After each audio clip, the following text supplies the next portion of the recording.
Hello, this is Roland from PMI Realty Group, where we manage properties from an asset management perspective. Today, what we're going to be talking to you about is how to increase your rental cash flow right now. Listen, cash is king. And if you are not making money on your real estate investments, then you don't have a business, right? And so you got to make sure that you are cash flowing. So what we're going to be talking about today is, a couple of different tips that you can leverage to ensure that you are cash flowing with your property, right? Because when you're cash flowing, that's the only way that you can ensure that you are moving in the right direction. Without cash flow, then you have a liability, right? With cash flow, then you have an asset. Now, so how do you increase your cash flow, right? Like, what are the different tips? What are the different steps? We're going to go through a couple of different things so that you can get those insights and you can start leveraging them into your business. So the first thing is understanding what your cash flow is. And so some people may define it differently. This definition you don't have to keep. You can find other definitions that better suit your needs. But essentially, it's gross rental income minus expenses and cash reserves, right? And that's your cash flow. So that's money that you're getting every month that you can put directly in your pocket after your expenses and the money that you're putting in reserves, whether that's for capital expenses or other types of maintenance for that property. So that's the definition that we're going to be going with for this article.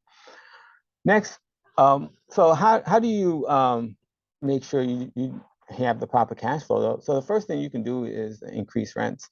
And so generally speaking, you shouldn't raise rents any more than 1 to 10% per year, particularly for tenants that are good tenants in your portfolio. Beyond that, though, if you have a property coming on board, or you have a tenant that just moved out, you should definitely charge full market rates, whatever that is, for that property. Sometimes that can be 5, 6, 7. Maybe sometimes that's $1,000 above what the current rent is.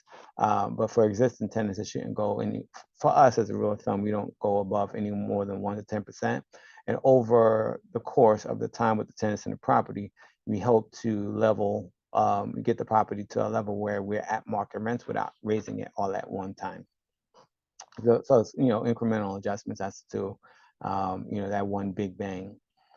And so, what are the next steps? Additional revenue streams. For us as a property management company, we have different revenue streams that we get based on the services we offer to the tenant. So let's say, for example, we are able to report their good credit paying history to the credit bureaus on behalf of the tenant. This is done with a partnership that we have, but most property owners don't have that ability. But there are other services that you can offer.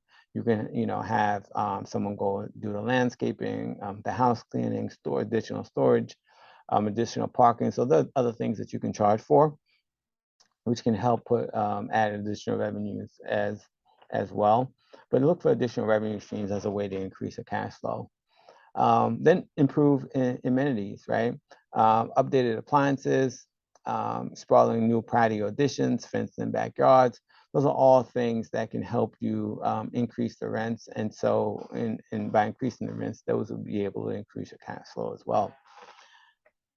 A dollar saved, a penny saved is a penny earned, a dollar saved is a dollar earned, right? So cutting unnecessary expenses, looking to trim the fat out of your expenses can definitely help increase your cash flow as well. You have to be strategic with that so that you don't degrade your services while you are cutting those unnecessary expenses. So be going in with a scalpel, right? Don't try to just cut things out arbitrarily. Look strategically at things that can help really improve your cash flow, but won't degrade your services to the tenants. Next is refinancing, right? I mean, the rates are going up right now, so you may not want to refinance necessarily, but I tell people this all the time. If the tenants are paying for your mortgage, what do you care if you have a 30 or 40-year mortgage? That shouldn't make up any big deal to you. Now, some people may argue the quicker you get the mortgage down, the more return on investment that you get. But at the end of the day, if you are not living in the property and this is a cash flow property and it's making money, what you're looking for is for the lowest payment possible. That lower payment possible will still continue to have people in the property paying down your mortgage while you get the best or the most return on your property as possible. I mean, there's different strategies, different rules of thumb, but for me, I don't have any problem, with a 30 or 50-year mortgage to keep my rates low as long as I'm getting a cash flow and I'm also getting valuations or the property is increasing in value over time. So I'm getting my property, I'm getting the increase I'm getting an increase every year on the amount my property is worth. Next, we have appealing your property taxes. Now, most people think that the most expensive or the bigger expense they have is their mortgage, but in reality, it's taxes. And there are companies out there that will help and that will help appeal those taxes for you to make sure that you get the right level of tax or the lowest tax possible for your property. And they don't charge you anything up front. Everything is on the contingency. They charge you a percentage of whatever they saved you for the year. So it's definitely worth it. We have that partnership with the property management company to help our owners out. But it's definitely something you can look into on your own, and it's definitely something that will help increase your cash flow as well. Then we have preventative maintenance. It is a lot easier to fix an issue when it's $1 than $1,000. I said this before. I am an IT professional. I used to be a BA and I did a lot of development work. And always, whenever you are developing a new project, it's better to find a problem when it's $1 issue and fix that as opposed to you do too much work. It's $1,000 issue and you got to fix that. So always do preventative maintenance. Having inspections done on your property helps you identify those issues earlier on, and it helps you get those issues resolved before it become more problematic in the future. Remember, the best way to preserve and increase your cash flow ongoing is with the help of a trusted rental property investment manager. PMI JCM Realty Group can help you make all the important decisions through a lens of asset preservation, including cash flow and beyond. Contact us and ask about our latest programs whereby we can help you get in advance of your yearly rent. And so we actually have a program that can fund you or provide you a year's worth of rent for your portfolio that you can use for whatever you need to.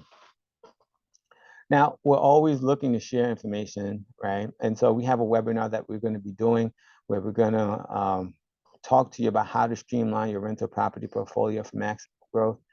It's a investment that you will not want to miss. I mean, if your time and your energy, we're able to show you how to guarantee the rent even if the tenant doesn't pay, how to pay for maintenance with it not having to come out of your pocket. I mean, these are all great topics that anyone in the real estate rental space can get a great deal of value from. So please join us on that webinar. Also, don't forget, there's also answers in our Facebook group. We have a Facebook group that we work with several different investors. They'll be able to answer any questions you have about your rental property portfolio. And if you have any questions specifically for me, you can contact me directly at rcharles@PMI JCM Realty Group, or you can call me at 813-333-9617. You can also put a meeting on my calendar where we can help you, where you can put a meeting on my calendar so I can help you with any unique questions that you may have. Thank you and have a great day.